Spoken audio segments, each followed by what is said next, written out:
आप सभी का अल्टीमेट ऑडियो बुक पे बहुत बहुत स्वागत है।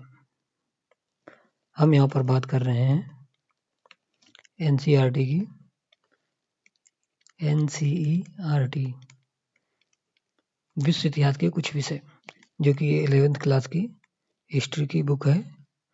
यहाँ पर ये जो है वर्ग 3 वर्ग, ये विषय 6 की बात करने जा रहे हैं। इससे पहले हमने 5 विषयों की बात की हुई है, तो आज यहाँ पर 3 वर्ग हैं, इसकी बात करेंगे।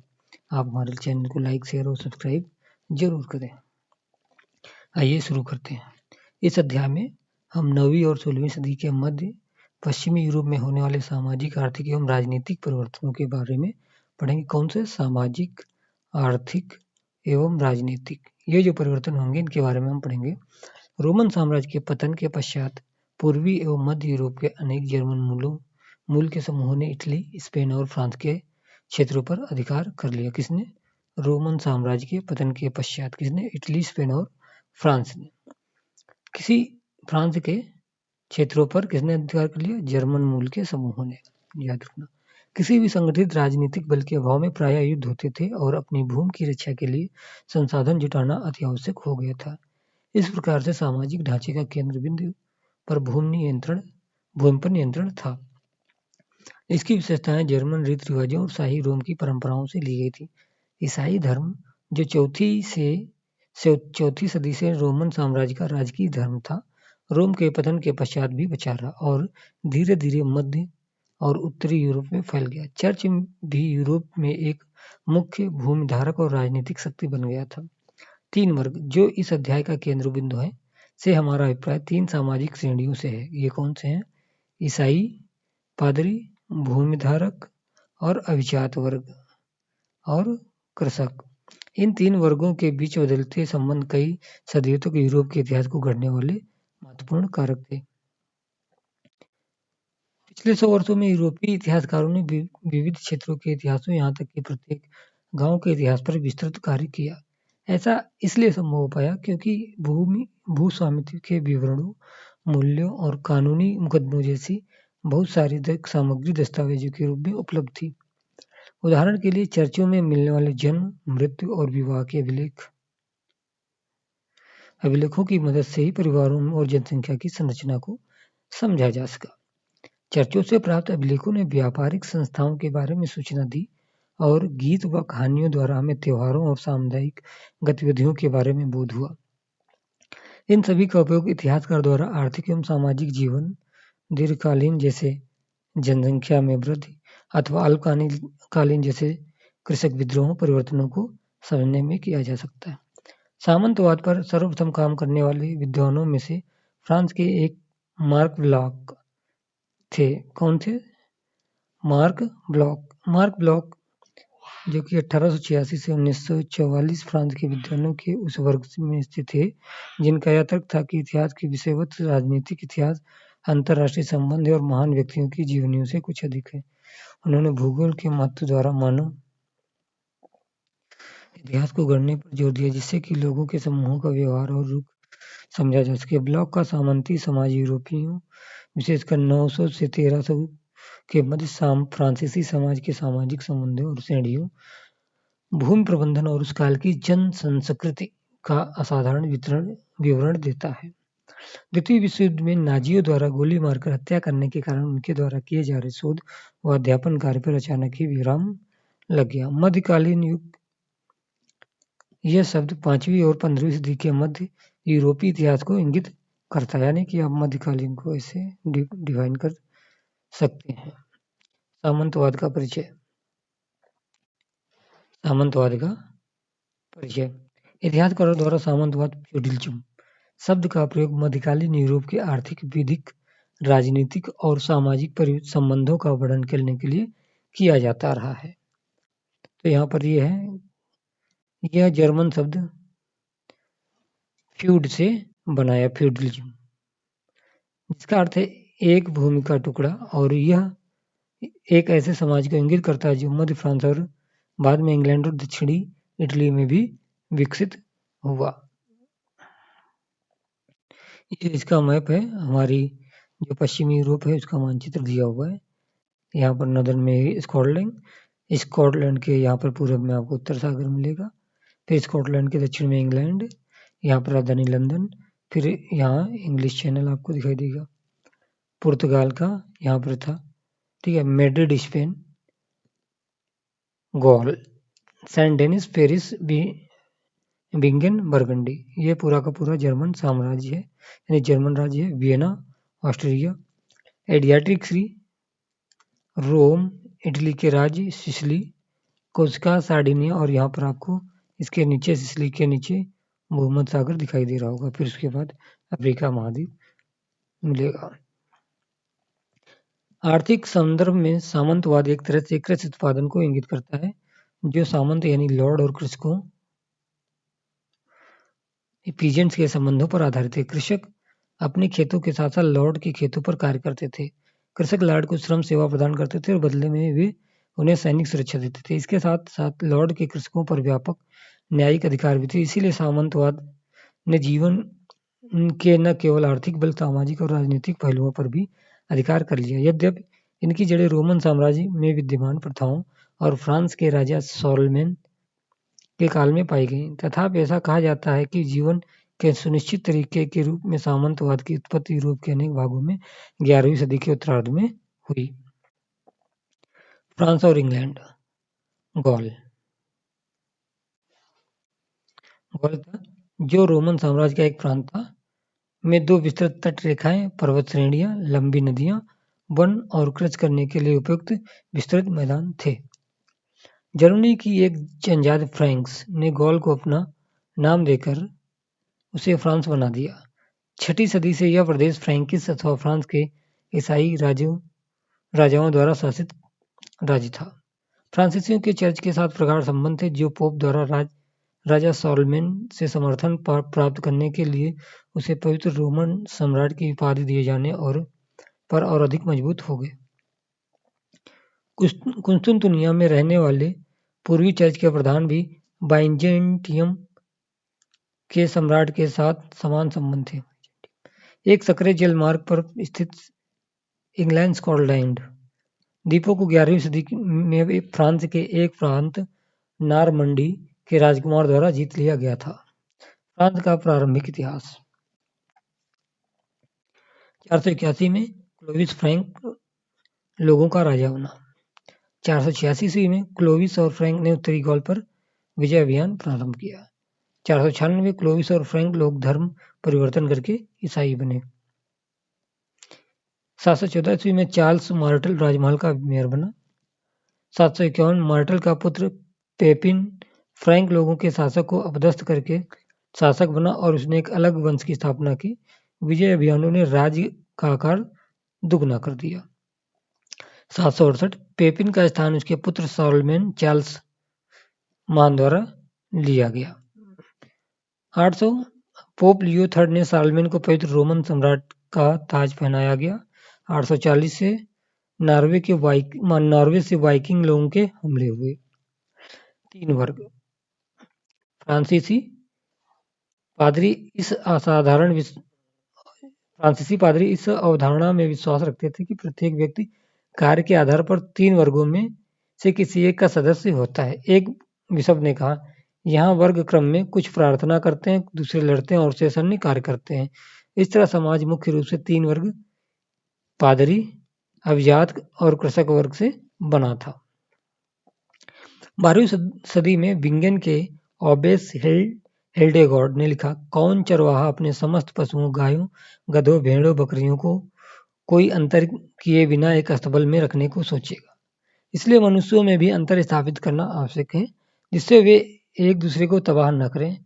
ईश्वर अपने रेवड़ में अंतर रखता है, चाहे स्वर्ग पर अथवा पृथ्वी पर।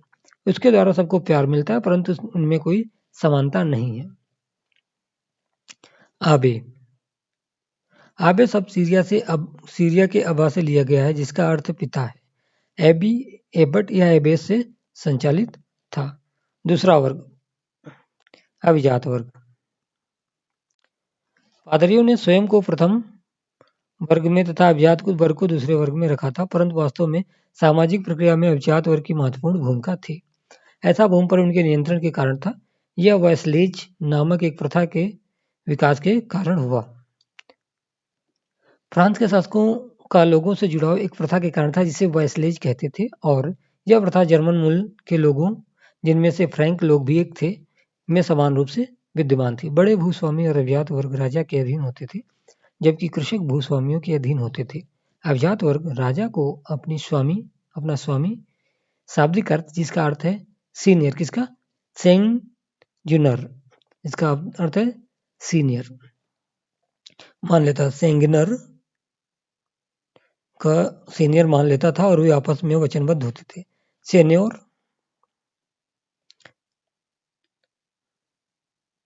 या लॉर्ड एक ऐसे शब्द से निकला था जिसका अर्थ था रोटी देने वाला। दास वैसल की रक्षा करता था और बदले में वह उसके प्रति निष्ठावान रहता था। इन संबंधों में व्यापक रीति रिवाजों और शब्दों का विनिमय शामिल था, जो कि चर्च में बाइबिल की शपथ लेकर की जाती थी। इस समारोह में दास यानी वैसल को उस भूमि के प्रतीक के रूप में, जो कि उसके मालिक द्वारा एक लिखित अधिकार पत्र या छड़ी या केवल एक मिट्टी का डला दिया जाता था। अभिजात वर्ग की एक विशेष हैसियत थी, उनका अपनी संपदा पर स्थायी तौर पर पूर्ण नियंत्रण था। वो अपनी सैन्य क्षमता बढ़ा सकते थे, जो सामंती सेना यानी फ्यूडल लेवीज कहलाती थी।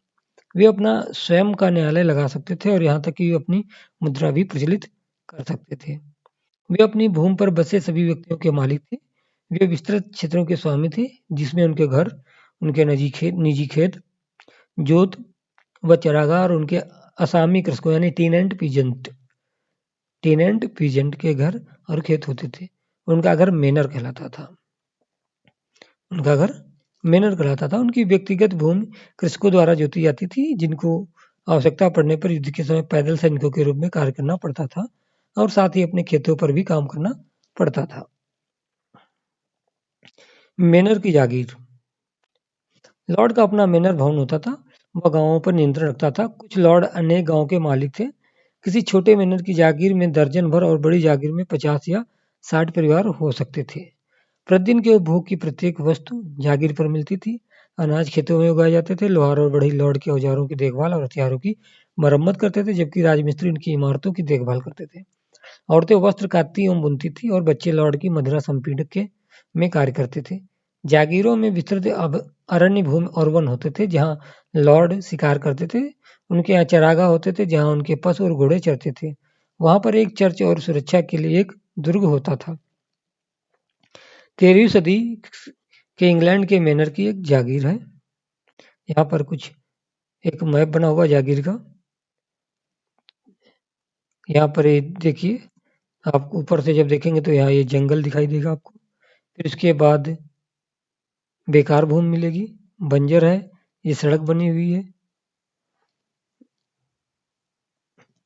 और यहाँ पर सार्वजनिक चरागाह है, सड़क है। पतझड़ में बीज बोना। इसके नीचे आ पाएंगे तो देखेंगे कि बसंत में बीज बोना इधर होता था। अब ये क्या है? पुरोहित आश्रम यानी गिरजाघर यहाँ पर आपको मिलेगा। ये मेनर भवन मिलेगा। सरिता, घास का मैदान, सड़क, चक्की, तालाब, सरिता, बेकार भूमि, दलदल। इस तरीके का एक आपको मेनर या जागीर दिखाई दे रही होगी। 13वीं सदी से कुछ दुर्गों को बड़ा बनाया जाने लगा, जिससे वे नाइट के परिवार का निवास स्थान बन सके। नाइट जो योद्धा होते हैं। वास्तव में इंग्लैंड में नॉर्मन विजय से पहले दुर्गों की कोई जानकारी नहीं थी और उनका विकास सामंत प्रथा के तहत राजनीतिक, प्रशासन और सैनिक शक्ति के केंद्रों के रूप में हुआ था।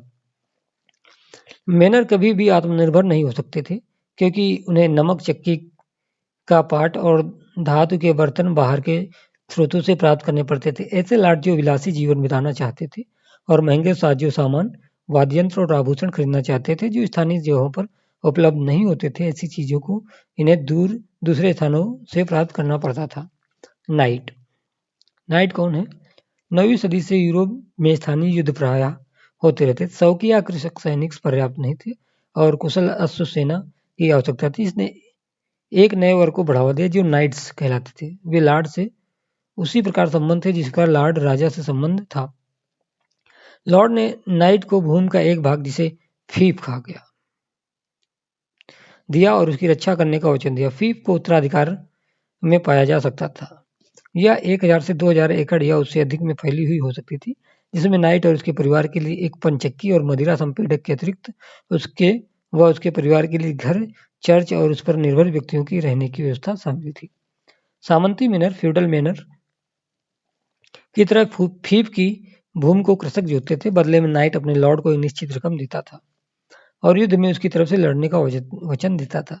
अपनी सैन्य योग्यताओं को बनाए रखने के लिए नाइट प्रतिदिन अपना समय बाड़ बनाने, घेराबंदी करने और पुतलों से रण कौशल एवं अपने बचाव का अभ्यास करने में निकालते थे। नाइट अपनी सेवाएं अन्य लॉर्डों को भी दे सकता था, पर उसकी सर्वप्रथम निष्ठा अपने लॉर्ड के लिए ही होती थी। 12वीं सदी से गायक फ्रांस के मेनरों में वीर राजाओं और नाइट्स की वीरता की कहानियां गीतों के रूप में सुनाते हुए घूमते रहते थे, जो अंशतः ऐतिहासिक और अंशतः काल्पनिक होती थी। उस काल में जब बहुत अधिक संख्या में पढ़े लिखे लोग नहीं थे और पांडुलिपियां भी अधिक नहीं थी, ये घुमक्कड़ चारण बहुत प्रसिद्ध थे। अनेक मैनर भवनों के मुख्य कक्ष के ऊपर एक सकरा छज्जा होता था, जहां मैनर के लोग भोजन के लिए एकत्र होते थे। यह एक गायक दीर्घा होती थी, जो कि संगीतकों द्वारा अभिजात वर्ग के लोगों को भोजन करते वक्त मनोरंजन के लिए बनी थी। यहाँ पर कुछ दिया हुआ है। अगर मेरे प्यारे लॉर्ड को काट दिया जाता है, उसकी तकदीर का मैं भागीदार बनूंगा। अगर वो लटका दिया जाता है, तब मुझे भी उसके साथ लटका दें। अगर उसे अग्निदंड दिया जाता है, तो मैं भी उसके साथ जल जाऊंगा। और अगर उसे डुबो दिया जाता है, तो मुझे भी उसके साथ डुबो दिया जाए। 13वीं सदी में गाई जाने वाली फ्रांसीसी कविता ड्यून द मयान्स, जो नाइटों के साहस की याद दिलाती है। प्रथम वर्ग, पादरी वर्ग। कैथोलिक चर्च के अपने नियम थे। राजा द्वारा दी गई भूमियां थी जिनसे वे कर उगा सकते थे, इसीलिए यह एक शक्तिशाली संस्था थी जो राजा पर निर्भर नहीं थी। पश्चिमी चर्च के अध्यक्ष पोप थे, जो रोम में रहते थे। यूरोप में ईसाई समाज का मार्गदर्शन बिशपों द्वारा पादरियों द्वारा किया जाता था, जो प्रथम वर्ग के अंग थे। अधिकतर गांवों में अपने चर्च हुआ करते थे, जहां पर प्रत्येक रविवार को लोग पादरी के धर्मोपदेश सुनने तथा सामूहिक प्रार्थना के लिए इकट्ठा होते थे। प्रत्येक व्यक्ति पादरी नहीं हो सकता था, जैसे क्रिसदास पर प्रतिबंध था कि शारीरिक रूप से बाधित व्यक्तियों पर और स्त्रियों पर भी प्रतिबंध था। जो पुरुष पादरी बनते थे वे शादी नहीं कर सकते थे। धर्म के क्षेत्र में बिशप अभिजात माने जाते थे। बिशपों के पास भी लॉर्ड की तरह विस्तृत जागीरें थी और वे शानदार महलों में रहते थे। चर्च को एक वर्ष के अंतराल में कृषक से उसकी उपज का 10वां भाग लेने का अधिकार था, जिसे टीथ कहते थे। यानी कि जो उपज लिया जाता चर्च से कृषकों से 10वां भाग, उसको टीथ कहते थे। अमीरों द्वारा अपने कल्याण और मरणोपरांत अपने रिश्तेदारों के कल्याण हेतु दिया जाने वाला दान भी आय का एक स्रोत था। चर्च के औपचारिक रीति रिवाज की कुछ महत्वपूर्ण रस्में सामंती कुलीनों की नकल थी। प्रार्थना करते वक्त हाथ जोड़कर और सिर झुकाकर घुटनों के बल झुकना नाइट द्वारा अपने वरिष्ठ लॉर्ड के प्रति वफादारी की शपथ लेते वक्त अपनाए गए तरीकों की नकल था। इसी प्रकार ईश्वर के लिए लॉर्ड शब्द का प्रचलन एक उदाहरण था, जिसके द्वारा सामंती संस्कृत चर्च के उपासना कक्षों में प्रवेश करने लगी। इस प्रकार अनेक सांस्कृतिक सामंती रीति रिवाजों और तौर तरीकों को चर्च की दुनिया में अपना लिया गया था। बिच्छू चर्च के अतिरिक्त कुछ विशेष श्रद्धालु ईसाइयों की एक दूसरी तरह की संस्था थी। कुछ अत्यधिक धार्मिक व्यक्ति पादरियों के विपरीत, जो लोगों के बीच में नगरों में और गांवों में रहते थे, एकांत जिंदगी जीना पसंद करते थे। वे धार्मिक समुदायों में रहते थे, जिन्हें एबीज या मोनेस्ट्री मठ कहते थे, जो अधिकतर मनुष्य की आम आबादी से बहुत दूर होते थे। दो सबसे अधिक प्रसिद्ध मठों में एक मठ 529 में इटली में स्थापित सेंट बेनेडिक्ट था और दूसरा 910 में बरगंडी में स्थापित क्लूनी था। बरगंडी और सेंट बेनेडिक्ट। भिक्षु अपना सारा जीवन औबे में रहने और समझ, प्रार्थना करने, अध्ययन और कृषि जैसे शारीरिक श्रम में लगाने का व्रत लेता था। पादरी कार्य के विरुद्ध भिक्षु की जिंदगी पुरुष और स्त्रियां दोनों ही अपना सकते थे। ऐसे पुरुषों को मॉन्क तथा स्त्रियों को नन कहा जाता था। कुछ आबों को छोड़कर ज्यादातर में एक ही लिंग के व्यक्ति रह सकते थे। पुरुषों और महिलाओं के लिए अलग अलग आबे थे। पादरियों की तरह भिक्षु और भिक्षुणियां भी विवाह नहीं कर सकती थी। यानी मोनेस्ट्री क्या है? मोनेस्ट्री शब्द ग्रीक भाषा के शब्द मोनोस से बना है, जिसका अर्थ है ऐसा व्यक्ति जो अकेला रहता हो। अब बात करें 10 या 20 पुरुष स्त्रियों के छोटे समुदायों से बढ़कर मठ और अब सैकड़ों की संख्या के समुदाय बन गए हैं, जिसमें बड़ी इमारतें, भू जागीरों के साथ साथ स्कूल या कॉलेज और अस्पताल समयबद्ध थे। इन समुदायों ने कला के विकास में योगदान दिया। ओबेस हिल्टेगॉर्ड एक प्रतिभाशाली संगीतक था, जिसने चर्च की प्रार्थनाओं में सामुदायिक गायन की प्रथा के विकास में महत्वपूर्ण योगदान दिया। 13वीं सदी से भिक्षुओं के कुछ समूह, जिन्हें फायर कहते थे, उन्होंने मठों में न रहने का निर्णय लिया। वे एक स्थान से दूसरे स्थान पर घूम घूम कर लोगों को उपदेश देते थे और दान से अपनी जीविका चलाते थे। यहाँ पर एक शानदार महल बना हुआ है, इंग्लैंड के फॉर्नबरो में सेंट माइकल की बेनेडिक्टिन ऑबे। बेनेडिक्टिन मठों में भिक्षुओं के लिए एक हस्तलिखित पुस्तक होती थी, जिसमें नियमों के 73 अध्याय थे। इसका पालन भिक्षुओं द्वारा कई सदियों तक किया जाता रहा। इस पुस्तक के कुछ नियम इस प्रकार हैं। अध्याय 6 भिक्षुओं को बोलने की आज्ञा कभी कभी ही दी जानी चाहिए। अध्याय 7 विनम्रता का अर्थ है आज्ञा पालन। अध्याय 33 में किसी भी भिक्षु को निजी संपत्ति नहीं रखनी चाहिए। और अध्याय 47 में लिखा हुआ है आलस्य का शत्रु है, इसलिए भिक्षु और भिक्षुणियों को निश्चित समय में शारीरिक श्रम और निश्चित घंटों में पवित्र पाठ करना चाहिए। अध्याय 48 में दिया था मठ इस प्रकार बनाने चाहिए कि आवश्यकता की समस्त वस्तुएं जल, चक्की, उद्यान और कार्यशाला उसकी सीमा के अंदर हों। यहाँ पर पांडुलिपियों पर कार्य करते हुए एक बेनेडिक्टिन भिक्षु का काष्ठ चित्र।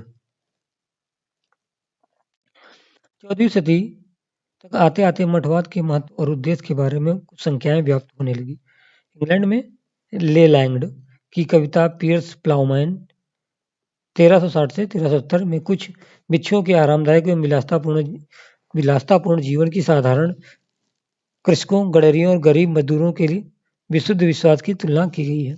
इंग्लैंड में भी चौसर ने कैंटरबरी टेल्स लिखी। नीचे बॉक्स में उद्धरण देखिए, जिसे भिक्षुणी नन और भिक्षु मॉन्क और फायर का हास्यास्पद चित्रण किया गया है। चर्च और समाज। यहाँ पर देखें, चर्च और समाज यद्यपि यूरोपवासी ईसाई बन गए थे, पर उन्होंने अभी भी कुछ हद तक चमत्कार और रीति रिवाजों से जुड़े अपने पुराने विश्वासों को नहीं छोड़ा था। 4वीं सदी से ही क्रिसमस और ईस्टर कैलेंडर की महत्वपूर्ण तिथियां बन गए थे। 25 दिसंबर को मनाए जाने वाले ईसा मसीह के जन्मदिन ने एक पुराने पूर्व रोमन त्योहार का स्थान ले लिया। इस तिथि पर की गणना सौर पंचांग सोलर कैलेंडर के आधार पर की गई थी। ईस्टर ईसा के सूलारोपण और उनके पुनर्जीवित होने का प्रतीक था, परंतु उनकी तिथि निश्चित नहीं थी, क्योंकि इसने चंद्र पंचांग लूनार कैलेंडर पर आधारित एक प्राचीन त्योहार का स्थान लिया था, जो लंबी सदी के पश्चात वसंत के आगमन का स्वागत करने के लिए मनाया जाता था।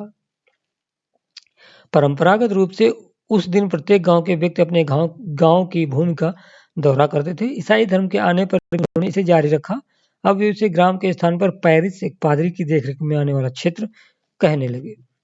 काम से दबे कृषक इन दिन पवित्र दिनों, छुट्टियों, हॉलीडेज का स्वागत इसलिए करते थे क्योंकि इन दिनों उन्हें कोई काम नहीं करना पड़ता था। वैसे तो यह दिन प्रार्थना करने के लिए था, परंतु लोग सामान्यतः इसका अधिकतर समय मौज मस्ती करने और दावतों में बिताते थे। तीर्थ यात्रा ईसाइयों के जीवन का एक महत्वपूर्ण हिस्सा थी और बहुत से लोग शहीदों की समाधियों या बड़े गिरजाघरों की लंबी यात्राओं पर जाते थे। दूर दूर तक विभिन्न तीर्थस्थलों का भ्रमण करने वाले भिक्षु। ठीक है, अब बात करेंगे जो यहाँ पर दिया हुआ है भिक्षु किसे कहते हैं उसके बारे में दिया हुआ। अप्रैल के महीने में जब मधुवृष्टि होती है और मार्च की शुष्कता को जड़ से भेज जाती है और जब नन्ही चिड़ियां संगीत सुनाती हैं जो कि उन्हें दिलचस्प में रात बिता देती हैं, इस तरह प्रकृति उन्हें प्रेरित करती है और उनके हृदय को आकर्षित करती है। जब लोग तीर्थ यात्रा पर जाने की आकांक्षा रखते हैं और घुमक्कड़ भिक्षु दूरस्थ उपासना स्थलों के सर्वत्र पूजित संतों के दर्शन की अभिलाषा करते हैं और विशेष रूप से इंग्लैंड के प्रत्येक प्रांत से कैंटरबरी की अपनी यात्रा पर निकल पड़ते हैं। जेफरी चांसर 1340 से 1400 ईस्वी। द कैंटरबरी टेल्स, इस काव्य कृत की रचना मूल रूप से मध्यकालीन अंग्रेजी में की गई थी। यहाँ उसका हिंदी रूपांतरण करने का प्रयास किया गया है। तीसरा वर्ग किसान, स्वतंत्र और बंधक। यहाँ पर अब हम लोगों के उस विशाल समूह की चर्चा करेंगे जो पहले दो वर्गों का भरण पोषण करते थे। काश्तकार दो तरह के होते थे, स्वतंत्र किसान और सर्फ, जिन्हें हिंदी में सिर्फ कृषिदास कहा जाता था। सर्फ यानी जिन्हें हिंदी में कृषिदास कहा जाता है। सर्फ अंग्रेजी की क्रिया टू सर्व से बना है। सर्फ किससे बना है? अंग्रेजी की क्रिया टू सर्व। कृषक अपनी भूमि को लाड़ के काश्तकार के रूप में देखते थे। पुरुषों का सैनिक सेवा में योगदान आवश्यक होता था। वर्ष में कम से कम 40 दिन कृषकों के परिवारों को लॉर्ड की जागीरों पर जाकर काम करने के लिए सप्ताह के 3 या उससे अधिक कुछ दिन निश्चित करने पड़ते थे। इस श्रम से होने वाला उत्पादन, जिसे श्रम अधिशेष लेबर रेंट कहते थे, सीधे लॉर्ड के पास जाता था। इसके अतिरिक्त उन्हें उनसे अन्य श्रम जैसे कार्य, जैसे गड्ढे खोदना, जलाने की लकड़ियां इकट्ठा करना, बाड़ बनाना और सड़कें व इमारतों की मरम्मत करने की उम्मीद की जाती थी, और इनके लिए उन्हें कोई मजदूरी नहीं मिलती थी। खेतों में मदद करने के अतिरिक्त स्त्रियों व बच्चों को अन्य कार्य भी करने पड़ते थे। वे सूत काटते, कपड़ा बुनते, मोमबत्ती बनाते और लॉर्ड के उपयोग हेतु अंगूरों से रस निकालकर मदिरा तैयार करते थे। इसके साथ ही एक प्रत्यक्ष कर टैली था, जिसे राजा कृषकों पर कभी कभी लगाते थे, यानी पादरी और अभिजात वर्ग इस कर से मुक्त थे। ये हमें ध्यान रखना है। पादरी और अभिजात वर्ग टैली कर से मुक्त हुआ करते थे।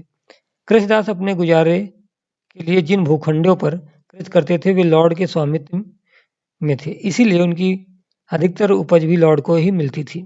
वे उन भूखंडों पर भी कृषि करते थे जो केवल लॉर्ड के स्वामित्व में थी। इसके लिए उन्हें कोई मजदूरी नहीं मिलती थी और वे लॉर्ड की आज्ञा के बिना जागीर नहीं छोड़ सकते थे। लॉर्ड कई तरह के एकाधिकार का दावा करते थे, हालांकि इससे कृषिदासों को हानि हो सकती थी। सर्फ केवल अपने लॉर्ड की चक्की में ही आटा पीस सकते थे, उनके तंदूर में ही रोटी सेक सकते थे और उनकी मदिरा संपीडक में ही आसवन मदिरा और बियर तैयार कर सकते थे। लॉर्ड यह तय कर सकता था कि कृषिदास को किसके साथ विवाह करना चाहिए, या फिर कृषिदास की पसंद को ही अपना आशीर्वाद दे सकता था, परंतु इसके लिए वह शुल्क लेता था। यहाँ पर एक कृषक है, अंग्रेजी कृषक, जो कि यहाँ पर चित्र बना हुआ है, एक 16वीं सदी का रेखा चित्र है। इंग्लैंड की बात करें, सामंतवाद का विकास इंग्लैंड में 11वीं सदी में हुआ। 6ठी सदी में मध्य यूरोप से एंजल और सैक्सन्स इंग्लैंड में आकर बस गए। इंग्लैंड देश का नाम एंजिललैंड का रूपांतरण है। 11वीं सदी से नॉर्मंडी के ड्यूक विलियम ने एक सेना के साथ इंग्लिश चैनल को पार कर इंग्लैंड के सैक्सन राजा को हरा दिया। इस समय फ्रांस और इंग्लैंड में क्षेत्रीय सीमाओं और व्यापार से उत्पन्न होने वाले विवादों के कारण प्रायः युद्ध होते रहते थे।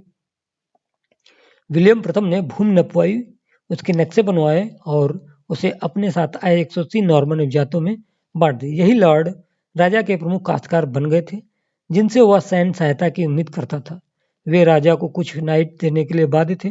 शीघ्र ही वे नाइटों को कुछ भूमि उपहार में देने लगे, जिनसे वे उसी प्रकार की सेवा की आशा रखते थे जैसी वे राजा की करते थे, किंतु वे नाइटों को अपने निजी युद्धों के लिए उपयोग नहीं कर सकते थे, क्योंकि इस पर इंग्लैंड में प्रतिबंध था। एंग्लो सैक्सन कृषक विभिन्न स्तरों के भूस्वामियों के काश्तकार बन गए। सामाजिक और आर्थिक संबंधों को प्रभावित करने वाले कारक। यद्यपि प्रथम दोनों वर्ग के सदस्यों ने सामाजिक व्यवस्था को स्थिर और अपरिवर्तनीय पाया, परंतु वहां अनेक प्रक्रियाएं थी जो व्यवस्था को बदल रही थी। इनमें से कुछ, जैसे पर्यावरण में परिवर्तन, धीरे धीरे और लगभग अदृश्य थे। अन्य परिवर्तन, जैसे कृषि प्रौद्योगिकी बदलाव और भूमि का उपयोग, अधिक स्पष्ट थे।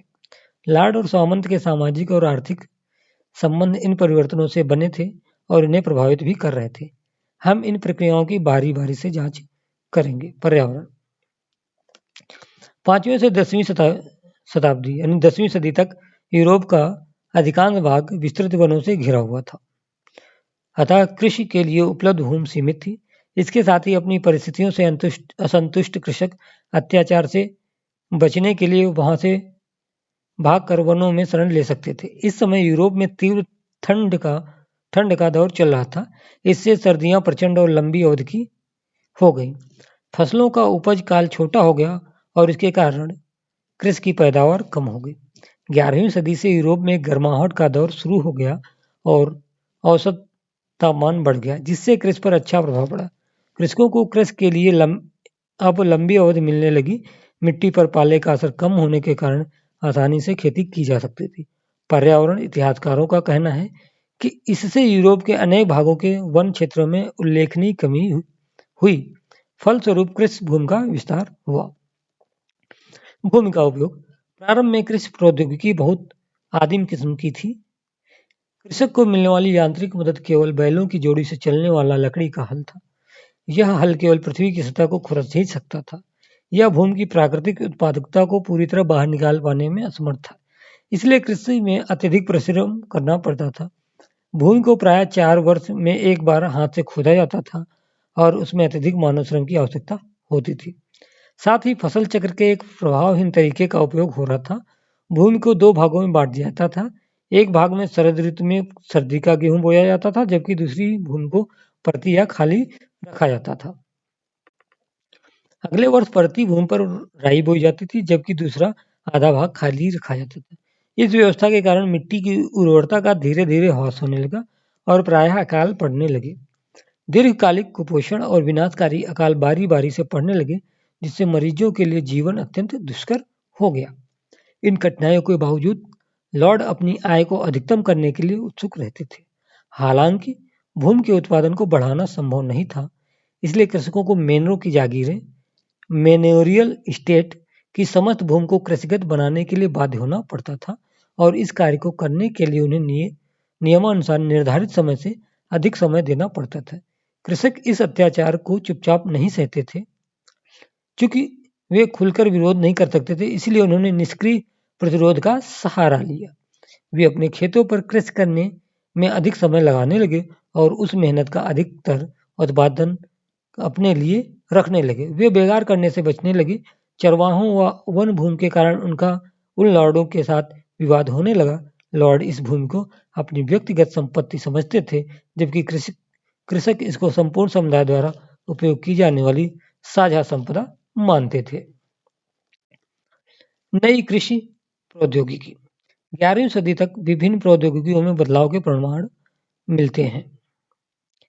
मूल रूप से लकड़ी से बने हल के स्थान पर लोहे की भारी नोक वाले हल और सांचेदार पटरे, मोल्ड बोर्ड्स का उपयोग होने लगा था। ऐसे हल अधिक गहरा खोद सकते थे और सांचेदार पटरे सही ढंग से ऊपरी मृदा को पलट सकते थे। इसके फलस्वरूप भूमि में व्याप्त पौष्टिक तत्वों का बेहतर उपयोग होने लगा। पशुओं को हलों में जोतने के तरीकों में सुधार हुआ। गले नेक हार्नेस के स्थान पर जुआ अब कंधे पर बांधा जाने लगा। इससे पशुओं को अधिक शक्ति मिलने लगी। घोड़े के खुरों पर अब लोहे की नाल लगाई जाने लगी, जिससे उनके खुर सुरक्षित हो गए। कृषि के लिए वायु और जल शक्ति का उपयोग बहुतायत में होने लगा। यूरोप में अन्न को पीसने और अंगूरों को निचोड़ने के लिए अधिक जल शक्ति और वायु शक्ति से चलने वाले कारखाने स्थापित हो रहे थे। भूमि के उपयोग के तरीके में भी बदलाव आया। सबसे क्रांतिकारी था 2 खेतों वाली व्यवस्था से 3 खेतों वाली व्यवस्था में परिवर्तन। इस व्यवस्था में कृषक 3 वर्षों में से 2 वर्ष अपने खेत का उपयोग कर सकता था, बशर्ते वह एक फसल शरद ऋतु में और उसके 1.5 वर्ष पश्चात दूसरी बसंत में बोता। इसका अर्थ था कि कृषक अपनी जोतों को 3 खेतों में बांट सकते थे। वे मानव उपभोग के लिए एक खेत में शरद ऋतु में गेहूं या राई बो सकते थे, दूसरे में बसंत ऋतु में मनुष्यों के उपभोग के लिए मटर, सेम, मसूर तथा घोड़ों के लिए जौ और बाजरा बो सकते थे। तीसरा खेत परती यानी खाली रखा जाता था। प्रत्येक वर्ष वे तीनों खेतों का प्रयोग बदल बदल कर करते थे। इन भूमि सुधारों के कारण भूमि की प्रत्येक इकाई में होने वाले उत्पादन में तेजी से बढ़ोतरी हुई। भोजन की उपलब्धता दोगुनी हुई। मटर और सेम जैसे पौधों का अधिक उपयोग एक औसत यूरोपी के आहार में अधिक प्रोटीन का तथा उनके पशुओं के लिए अच्छे चारे का स्रोत बन गया। फलस्वरूप कृषकों को बेहतर अवसर मिलने लगा। वे अब कम भूमि पर अधिक भोजन का उत्पादन कर सकते थे। 13वीं सदी तक एक कृषक के खेत का औसत आकार 100 एकड़ से घटकर 20 से 30 एकड़ रह गया। छोटी जोतों पर अधिक कुशलता से कृषि की जा सकती थी, उसमें कम श्रम की आवश्यकता थी और इससे कृषकों को अन्य गतिविधियों के लिए समय मिला। इनमें से कुछ प्रौद्योगिकी बदलावों से में अत्यधिक धन लगता था। कृषकों के पास पनचक्की और पवन चक्की स्थापित करने के लिए पर्याप्त धन नहीं था, इसलिए इस मामले में पहल लॉर्डों द्वारा की गई। परंतु कृषक भी कई अन्य क्षेत्रों में पहल करने में सक्षम रहे, जैसे कि अपनी खेती योग्य भूमि का विस्तार करने में। उन्होंने फसलों को 3 चक्रीय व्यवस्था को अपनाया और गांवों में लोहार की दुकानें और भट्टियां स्थापित की, जहां पर लोहे की नोक वाले हल और घोड़े की नाल बनाने की मरम्मत करने के काम को सस्ती दरों पर किया जाने लगा। 11वीं सदी से व्यक्तिगत संबंध जो सामंतवाद का आधार थे कमजोर पड़ने लगे, क्योंकि आर्थिक लेन देन अधिक से अधिक मुद्रा पर आधारित होने लगा। लॉर्डों को लगान उनकी सेवा के बजाय नकदी में लेना अधिक सुविधाजनक लगने लगा और कृषकों ने अपनी फसल व्यापारियों को मुद्रा में, यानी उन्हें वस्तुओं से बदलने के स्थान पर बेचना शुरू कर दिया, यानी बार्टर सिस्टम को हटा दिया, जो पुनः उन वस्तुओं को शहर में बेच देते। धन का बढ़ता उपयोग कीमतों को प्रभावित करने लगा, जो खराब फसल के समय बहुत अधिक हो जाती थी। उदाहरण के लिए इंग्लैंड में 1270 और 1320 के बीच कृषि मूल्य 2 गुने हो गए थे। चौथा वर्ग, नए नगर और नगरवासी। कृषि में विस्तार के साथ साथ उनसे संबंध 3 क्षेत्रों व्यापार, नगरों का विस्तार हुआ। यूरोप की जनसंख्या जो 1000 में लगभग 420 लाख बढ़कर 1200 में लगभग 620 लाख और 1300 में 730 लाख हो गई। बेहतर आहार का अर्थ लंबी जीवन अवधि था। 13वीं सदी तक एक औसत यूरोपीय 8वीं सदी की तुलना में 10 वर्ष अधिक जी सकता था। पुरुषों की तुलना में स्त्रियों और बालिकाओं के जीवन अवधि छोटी होती थी, क्योंकि पुरुष बेहतर भोजन करते थे। रोमन साम्राज्य के पतन के पश्चात उनके नगर उजाड़ और तबाह हो गए थे, परंतु 11वीं सदी से जब कृषि का प्रसार हुआ, वह अधिक जनसंख्या का भार सहने में सक्षम हुई, तो नगर फिर से बढ़ने लगे। जिन कृषकों के पास अपनी आवश्यकता से अधिक खाद्यान्न होता था, उन्हें एक ऐसे स्थान की आवश्यकता महसूस हुई जहां वे अपना एक बिक्री केंद्र स्थापित कर सकें और जहां से वे अपने उपकरण और कपड़े खरीद सकें। इस जरूरत ने मियादी हाट मेलों को बढ़ावा दिया और छोटे विपणन केंद्रों का विकास किया, जिनमें धीरे धीरे नगरों के लक्षण विकसित होने लगे। एक नगर चौक, चर्च, सड़कें जहां पर व्यापारी घर और दुकानों का निर्माण न कर सके, और एक कार्यालय जहां से नगर प्रशासन करने वाले व्यक्ति मिल सके। दूसरे स्थानों पर नगरों का विकास बड़े दुर्गों, बिशपों की जागीरों और बड़े चर्चों के चारों तरफ होने लगा। नगरों में लोग सेवा के स्थान पर उन लॉर्डों की भूमि पर नगर बसे थे कर देने लगे। नगरों ने कृषक परिवारों को, जवान लोगों को वैधानिक कार्य और लॉर्ड के नियंत्रण से मुक्ति की अधिक संभावनाएं प्रदान की। नगर की हवा स्वतंत्र बनाती है। एक प्रसिद्ध कहावत थी, स्वतंत्र होने की इच्छा रखने वाले अनेक कृषिदास भागकर नगरों में छिप जाते थे। अपने लॉर्ड की नजरों एक वर्ष में वह एक दिन तक छिपे रहने में सफल रहने वाला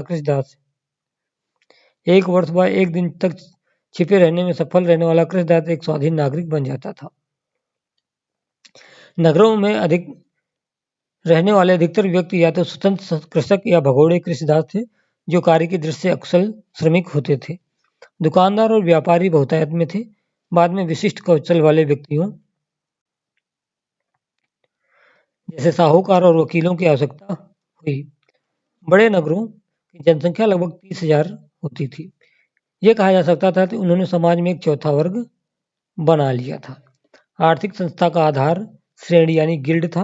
प्रत्येक शिल्प या उद्योग एक श्रेणी के रूप में संगठित था।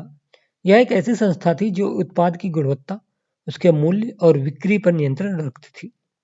श्रेणी सभागार प्रत्येक नगर का एक आवश्यक अंग था। यह अनुष्ठानिक समारोहों के लिए था, जहां गिल्डों के प्रधान औपचारिक रूप में मिला करते थे। पहरेदार नगर के चारों ओर गश्त लगाकर शांति स्थापित करते थे। संगीतकारों को प्रीतिभोजों और नागरिक जुलूसों में अपनी कला का प्रदर्शन करने के लिए बुलाया जाता था और सराय वाले यात्रियों की देखभाल करते थे। 11वीं सदी आते आते पश्चिम एशिया के 7 नवीन व्यापार मार्ग विकसित हो रहे थे। स्कैंडिनेविया के व्यापारी वस्त्र के बदले फर और शिकारी बाज लेने के लिए उत्तरी सागर से दक्षिण की समुद्री यात्रा करते थे और अंग्रेज व्यापारी रंगा बेचने के लिए आते थे। 12वीं सदी तक फ्रांस में वाणिज्य और शिल्प विकसित होने लगा था। पहले दस्तकारों को एक मैनर से दूसरे मैनर में जाना पड़ता था, पर अब उन्हें एक स्थान पर बसना अधिक आसान लगा जहां वस्तुओं का उत्पादन किया जा सके और फिर अपनी आजीविका के लिए उनका व्यापार हो सके। जैसे जैसे नगरों की संख्या बढ़ने लगी और व्यापार का विस्तार होता गया, नगर के व्यापारी अधिक अमीर और शक्तिशाली होने लगे और अभिजात्यता के लिए प्रतिस्पर्धा करने लगे। कैथीड्रल नगर। चर्चों का दान देना अमीर व्यक्ति व्यापारियों द्वारा अपने धन को चर्च खर्च करने का एक तरीका था। 12वीं सदी से फ्रांस में कैथीड्रल कहलाने वाले बड़े चर्चों का निर्माण होने लगा। यद्यपि वो मठों की संपत्ति थे, पर लोगों के विभिन्न समूहों ने अपने श्रम, वस्तुओं और धन से उनके निर्माण में सहयोग दिया। कैथीड्रल पत्थर के बने होते थे और उन्हें पूरा करने में अनेक वर्ष लगते थे। जब उन्हें बनाया जा रहा था तो कैथीड्रल के आसपास का क्षेत्र और अधिक बस गया और जब उनका निर्माण पूर्ण हुआ तो वे स्थान तीर्थ स्थल बन गए।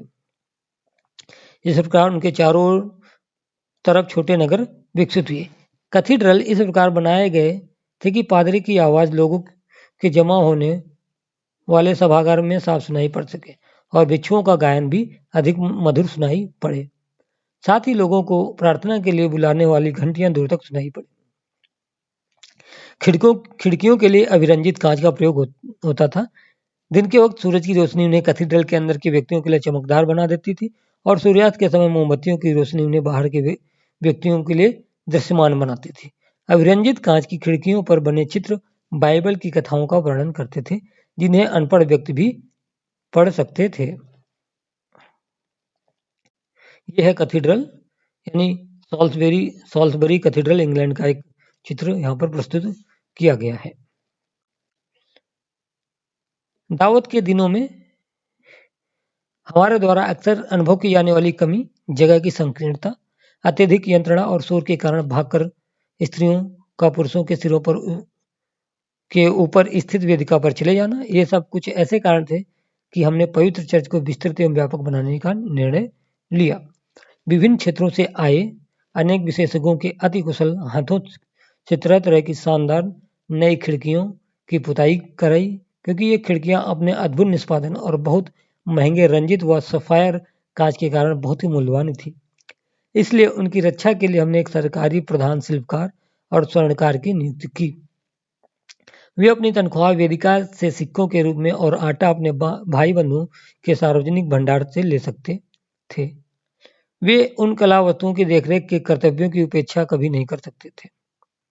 अभिरंजित कांच की खिड़की कार्टेज कैथीड्रल फ्रांस 15 है, ये यहाँ पर बना हुआ है। एबर्ट सुगोर 1081 से 1151 ने पेरिस के निकट सेंट डेनिस में स्थित आबे के बारे में लिखा।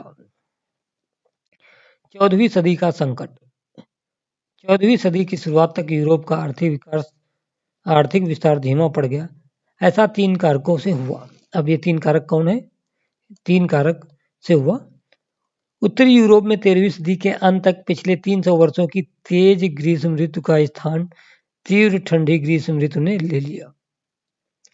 पैदावार वाले मौसम छोटे हो गए और भूमि पर फसल उगाना कठिन हो गया। तूफानों और सागरी बाढ़ों ने अनेक फार्म प्रतिष्ठानों को नष्ट कर दिया, जिसके परिणाम स्वरूप सरकार को करों द्वारा कम आमदनी हुई। 13वीं सदी के पूर्व की अनुकूल जलवायु द्वारा प्रदान किए गए अवसरों के कारण अनेक जंगल व चरागाह कृषि भूमि में बदल गए, परंतु गहन जुताई ने फसलों के 3 क्षेत्रीय फसल चक्र प्रचलन के बावजूद भूमि को कमजोर बना दिया। उचित भू संरक्षण के अभाव में ऐसा हुआ था, चरागाहों की कमी के कारण पशुओं की संख्या में कमी आ गई। जनसंख्या वृद्धि इतनी तेजी से हुई कि उपलब्ध संसाधन कम पड़ गए, जिसका तात्कालिक परिणाम था अकाल। 1315 और 1317 के बीच यूरोप में भयंकर अकाल पड़े। इसके पश्चात 1320 के दशक में अनगिनत पशुओं की मौत हुई। धातु मुद्रा में भारी कमी आई, जिससे व्यापार प्रभावित हुआ, जिसके कारण सरकार को मुद्रा में चांदी की शुद्धता को घटाना पड़ा और उसमें सस्ती धातुओं का मिश्रण करना पड़ा। इससे भी बुरा समय अभी आना बाकी था। 12वीं व 13वीं सदी में जैसे जैसे वाणिज्य में विस्तार हुआ, तो दूर देशों से व्यापार करने वाले पोत यूरोपीय तटों पर आने लगे। पोतों के साथ साथ चूहे आए, जो अपने साथ ब्यूबोनिक प्लेग जैसी महामारी का संक्रमण लाए, यानी ब्लैक डेथ, ब्यूबोनिक प्लेग। पश्चिमी यूरोप, जो प्रारंभिक सदियों में अपेक्षाकृत अधिक अलग थलग रहा था, 1347 और 1350 के मध्य महामारी से बुरी तरह प्रभावित हुआ। आधुनिक आकलन के आधार पर यूरोप की आबादी का करीब 20% भाग इसमें काल कवलित हो गया, जबकि कुछ स्थानों पर मरने वालों की संख्या वहां की जनसंख्या का 40% तक ही थी। कितने बहादुर पुरुषों और महिलाओं ने अपने कुटुंबियों के साथ नाश्ता कर उसी रात्रि को दूसरी दुनिया में अपने पूर्वजों के साथ रात्रि भोजन किया होगा। लोगों की हालत दयनीय थी, जिसे देखा नहीं जा सकता था। वे हजारों की संख्या में प्रतिदिन बीमार होते थे और बिना किसी मदद के मर जाते थे। अनेक खुली गलियों में मरते थे और बाकी अपने घरों में मरते थे। इसका पता उनके सड़े शरीर की बदबू से चलता था। चूंकि पवित्र कब्रिस्तान इतनी अधिक संख्या में शरीर को दबाने के लिए पर्याप्त नहीं थे, अतः उनको सैकड़ों की संख्या में बड़ी बड़ी खंडकों में डाल दिया जाता था। जैसे कि पोत में सामान को भरा जाता था और ऊपर थोड़ी सी मिट्टी डाल दी जाती थी। जियोवानी बोकाचियो ने 1313 से 75, एक इतालवी लेखक, उन्होंने ये लिखा हुआ है। व्यापार केंद्र होने के कारण नगर सबसे अधिक प्रभावित हुए।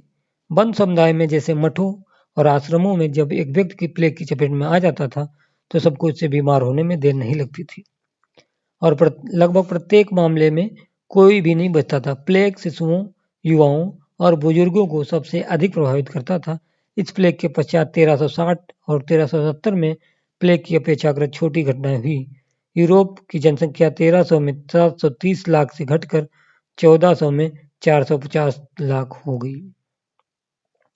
इस विनाश लीला के साथ आर्थिक मंदी के जुड़ने से व्यापक सामाजिक विस्थापन हुआ। जनसंख्या में ह्रास के कारण मजदूरों की संख्या में अत्यधिक कमी आई। कृषि और उत्पादन के बीच गंभीर असंतुलन उत्पन्न हो गया, क्योंकि इन दोनों ही कामों में पर्याप्त संख्या में लग सकने वाले लोगों की भारी कमी आ गई थी। खरीदारों की कमी के कारण कृषि उत्पादों के मूल्यों में कमी आई। प्लेग के बाद इंग्लैंड में मजदूरों, विशेषकर कृषि मजदूरों की भारी मांग के कारण मजदूरी की दरों में 250% तक की वृद्धि होगी। बचा हुआ श्रमिक बल अब अपनी पुरानी दरों से दुगनों की मांग कर सकता था। सामाजिक असंतोष। इस तरह लॉर्डों की आमदनी बुरी तरह प्रभावित हुई। मजदूरी की दरें बढ़ने तथा कृषि संबंधी मूल्यों की गिरावट ने अब जात वर्ग की आमदनी को घटा दिया। निराशा में उन्होंने धन संबंधी अनुबंधों को तोड़ दिया, जिसे उन्होंने हाल में ही अपनाया था, और उन्होंने पुरानी मजदूरी सेवाओं को फिर से प्रचलित कर दिया। इसका कृषकों, विशेषकर पढ़े लिखे और समृद्ध कृषकों द्वारा हिंसक विरोध किया गया। 1323 में कृषकों ने फ्लैंडर्स में, 1318 में फ्रांस में और 1381 में इंग्लैंड में विद्रोह किए। यद्यपि इन विद्रोहों का क्रूरतापूर्वक दमन कर दिया गया, पर महत्वपूर्ण तथ्य यह है कि ये विद्रोह सर्वाधिक हिंसक तरीकों से उन स्थानों पर हुए जहां पर आर्थिक विस्तार के कारण समृद्धि हुई थी। यह इस बात का संकेत था कि कृषक पिछली सदियों में हुए लाभों को बचाने का प्रयास कर रहे थे। तीव्र दमन के बावजूद कृषक विद्रोहों की तीव्रता ने यह सुनिश्चित कर दिया कि पुराने सामंती रिश्तों को पुनः लादा नहीं जा सकता। धन अर्थव्यवस्था, मनी इकोनॉमी काफी अधिक विकसित थी, जिसे पलटा नहीं जा सकता था। यद्यपि लॉर्ड विद्रोहों का दमन करने में सफल है, परंतु कृषकों को यह सुनिश्चित कर लिया कि दासता के पुराने दिन फिर नहीं लौटेंगे। कृषकों ने यह सुनिश्चित कर लिया कि दासता के पुराने दिन फिर नहीं लौटेंगे। 11वीं से 14वीं शताब्दी में यहाँ पर एक कालक्रम दिया हुआ है, क्रोनोलॉजी, इसमें देखते हैं। 1066 नॉर्मन लोगों की एंग्लो सैक्सनी लोगों को हराकर इंग्लैंड पर विजय। 1100 के पश्चात फ्रांस में कैथीड्रलों का निर्माण हुआ। 1315 से 1317 यूरोप में महान अकाल का दौर रहा। 1347 से 50 बिबोनिक प्लेग यानी ब्लैक डेथ। 1338 से 1461 इंग्लैंड और फ्रांस के मध्य 100 वर्षीय युद्ध हुआ। 1381 में कृषकों के विद्रोह शुरू हुए। अब देखेंगे राजनीतिक परिवर्तन।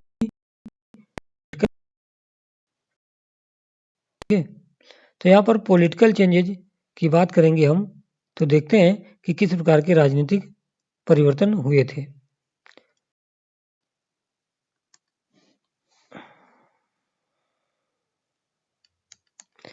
राजनीतिक हलकों में हुए विकास सामाजिक प्रक्रियाओं के साथ होते रहे। 15वीं और 16वीं सदी में यूरोपीय शासकों ने अपनी सैनिक वित्त शक्तियों को बढ़ाया।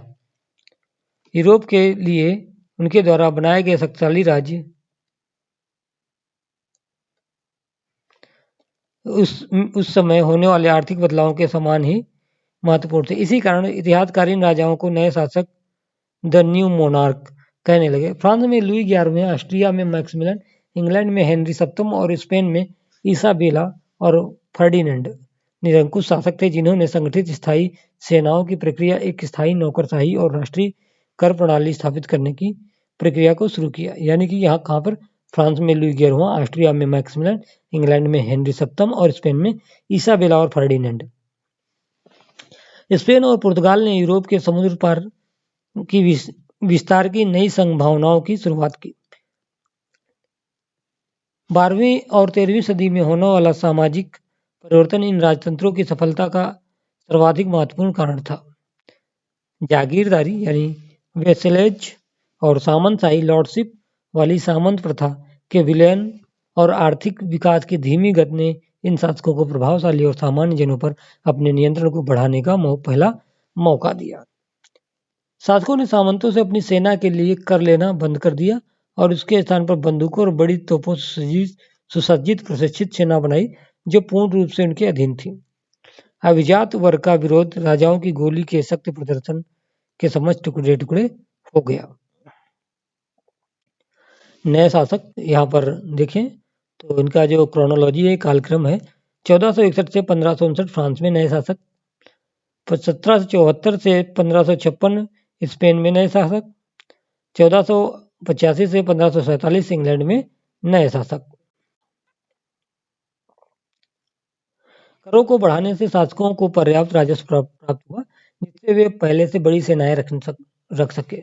इस तरह उन्होंने अपनी सीमाओं की रक्षा और विस्तार किया तथा राजसत्ता के प्रति होने वाले आंतरिक प्रतिरोधों को दबाया। किंतु इसका मतलब यह नहीं था कि केंद्रीकरण का अभिजात वर्ग ने विरोध नहीं किया। राजसत्ता के विरुद्ध हुए विरोधों का एक समान मुद्दा कराधान था। इंग्लैंड में विद्रोह हुए, जिनका 1497, 1536, 1547, 1549 और 1553 में दमन कर दिया गया। फ्रांस में लुई 11वें 1461 से 83 को ड्यूक लोगों और राजकुमारों के विरुद्ध एक लंबा संघर्ष करना पड़ा। आवरकोर्ट के अभिजातों और अधिकतर स्थानीय सभाओं के सदस्यों ने भी अपनी शक्ति के जबरदस्ती हड़पे जाने का विरोध किया। 16वीं सदी में फ्रांस में होने वाले धर्म युद्ध कुछ हद तक शाही सुविधाओं और क्षेत्रीय स्वतंत्रता के बीच संघर्ष थे। यहाँ पर आप एक चित्र देख रहे होंगे, ये है नेमूर का दुर्ग, 15वीं शताब्दी। बात करें, अभिजात वर्ग ने अपने अस्तित्व को बचाए रखने के लिए एक चतुरतापूर्ण परिवर्तन किया। नई शासन व्यवस्था के विरोधी रहने के स्थान पर उन्होंने जल्दी ही अपनों को राजभक्तों में बदल दिया। इसी कारण इससे शाही निरंकुशता को सामंतवाद का परिष्कृत रूप माना जाता है। वास्तव में लॉर्ड जैसे व्यक्ति जो सामंती प्रथा में शासक थे, राजनीतिक प्रदेश पर अभी भी छाए रहे। उन्हें प्रशासनिक सेवाओं में स्थायी स्थान दिए गए, परंतु नई शासन व्यवस्था कई महत्वपूर्ण तरीकों में अलग थी। शासक अब उस पिरामिड के शिखर पर नहीं था जहां राजभक्त विश्वास और आपसी निर्भरता पर टिकी थी। वह अब व्यापक दरबारी समाज और आश्रयदाता के अनुयायी तंत्र का केंद्र बिंदु था। सभी राजतंत्र, चाहे वे कितने भी कमजोर या शक्तिशाली हों, उन व्यक्तियों का सहयोग चाहते थे जिनके पास सत्ता हो। धन इस प्रकार के सहयोग को सुनिश्चित करने का साधन बन गया। समर्थन धन के माध्यम से दिया या प्राप्त किया जा सकता था, इसलिए धन गैर अभिजात वर्गों द्वारा जैसे व्यापारियों और साहूकारों के लिए दरबार में प्रवेश करने का एक महत्वपूर्ण माध्यम बन गया। वे राजाओं को धन उधार देते थे, जिसका उपयोग सैनिकों को वेतन के लिए देने के लिए करते थे। शासकों ने इस प्रकार राज्य व्यवस्था में गैर सामंती तत्वों के लिए स्थान बना दिया। फ्रांस और इंग्लैंड का बाद का इतिहास इन शक्ति संरचनाओं में हो रहे परिवर्तनों से बनना था। 1614 में बालक शासक लुई 13वें के शासनकाल में फ्रांस की परामर्शदात्री सभा, जिसे स्टेट्स जनरल कहते थे, जिनके 3 सदन थे जो 3 वर्गों पादरी वर्ग, अभिजात वर्ग तथा अन्य का प्रतिनिधित्व करते थे, का एक अधिवेशन हुआ। इसके पश्चात 2 सदियों 1789 तक इसे फिर नहीं बुलाया गया, क्योंकि राजा 3 वर्गों के साथ अपनी शक्ति बांटना नहीं चाहते थे। इंग्लैंड में जो हुआ वो बहुत अलग था। नॉर्मन विजय से भी पहले एंग्लो सैक्सन लोगों की एक महान परिषद होती थी। कोई भी कर लगाने से पहले राजा को इस परिषद की सलाह लेनी पड़ती थी। यह आगे चलकर पार्लियामेंट के रूप में विकसित हुई, जिसमें हाउस ऑफ लॉर्ड्स, जिसके सदस्य लॉर्ड और पादरी थे, व हाउस ऑफ कॉमन, जो नगरों व ग्रामीण क्षेत्रों का प्रतिनिधित्व करते थे। यानी यहाँ पर 2 देखेंगे आप, 2 भागों में, house of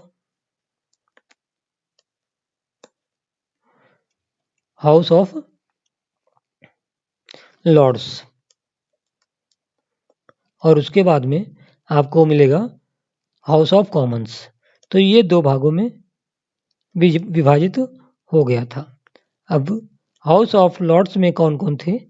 house of Lords में वहाँ पर लॉर्ड और पादरी थे, जबकि हाउस ऑफ कॉमन जो नगरों व ग्रामीण क्षेत्रों का प्रतिनिधित्व करते थे, वो लोग उसमें शामिल थे। राजा चार्ल्स प्रथम 1629 से 40 ने पार्लियामेंट को बिना बुलाए 11 वर्षों तक शासन किया।